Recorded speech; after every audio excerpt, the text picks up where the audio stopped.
ကဲအော်စုထဲမှာကျွန်တော်တို့ series အမြင့်ပေါ့နော် Zenbook ခေါ်တာပေါ့နော်ဒီ Zenbook ကကျတော့ကျွန်တော် Premier laptop ဘက်ကိုသွားတယ်သူက VivoBook တွေထက်လည်းညင့်တယ်ပေါ့နော်ဒါလေးကြည့်အောင်ကျွန်တော်ချိန်ဆွဲနေဒီကောင် brand new တော့မဟုတ်ဘူး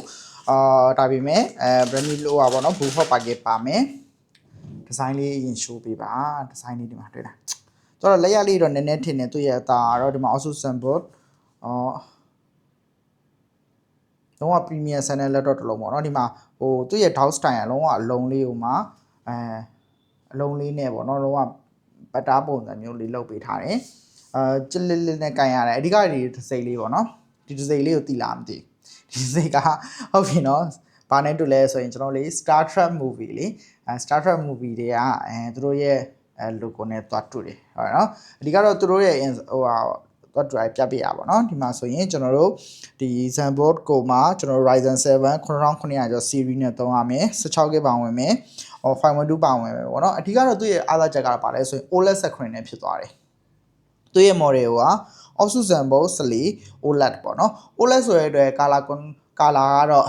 ပြောနေကြမလို့ညှိုးနေကြမလို့အမဲရောင်ဆိုရင်အမဲရောင်ရဲ့လုံးဝကိုနက်မောင်တဲ့ကာလာကိုမြင်ရမယ်အဲဒါကြောင့်မို့လို့ reality ဖြစ်မယ်အဓိကတော့ကျွန်တော် TV screen ပုံစံမျိုးပေါ့နော် Samsung TV screen တွေမှာ OLED တွေပါလာသလိုမျိုးပေါ့နော်အဲ့လိုမျိုး OLED screen ဖြစ်သွားတဲ့အတွက်ကျွန်တော်တို့ကလုံးဝကိုကာလာကတော့စိုးတောက်နေမယ်ပေါ့နော်ဒီမှာလုံးဝကြည့်ကာလာ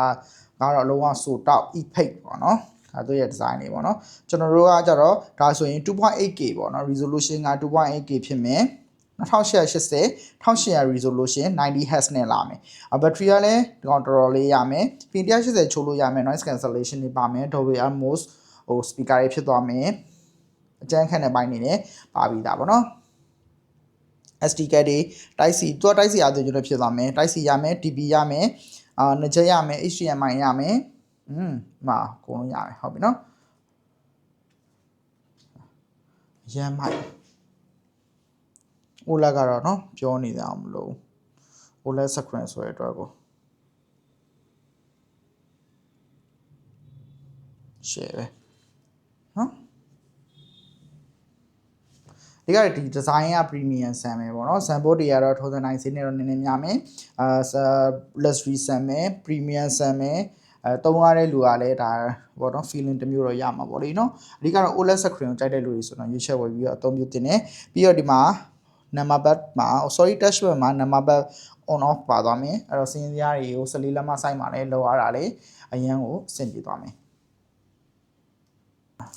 သူ့ရဲ့ဒီ magnetic ဖွင့်ပိတ်နဲ့အိတ်လေးလည်းပါမယ်နိုင်နော် okay အဲ့တော့ကျွန်တော်တို့ကနေမှာဒီကောင်တွေကဘယ်လိုမျိုးတွေသုံးသင့်လဲဆိုရင်ကျွန်တော်တို့ premium ဆန်တဲ့ laptop တစ်လုံးကိုရွေးချယ်သုံးပြုခြင်းနဲ့ OLED screen နဲ့သုံးပြုခြင်းနဲ့ဆိုရင်တော့ဒါ OLED သုံးဖို့တဲ့လူတွေကသိပါတယ် OLED သုံးဖို့တဲ့လူတွေကတော့ဟိုကြိုက်ကြတာများတယ်ပေါ့နော် OLED screen နဲ့သုံးခြင်းနဲ့ CPU အမြင့် RAM အမြင့်သုံးခြင်းနဲ့ဆိုရင်တော့ဒီကောင်လေးတွေရွေးချယ်တင်တယ်ပေါ့နော်ဈေးနှုန်းကတော့330ဝန်းကျင်မှာရှိပါမယ်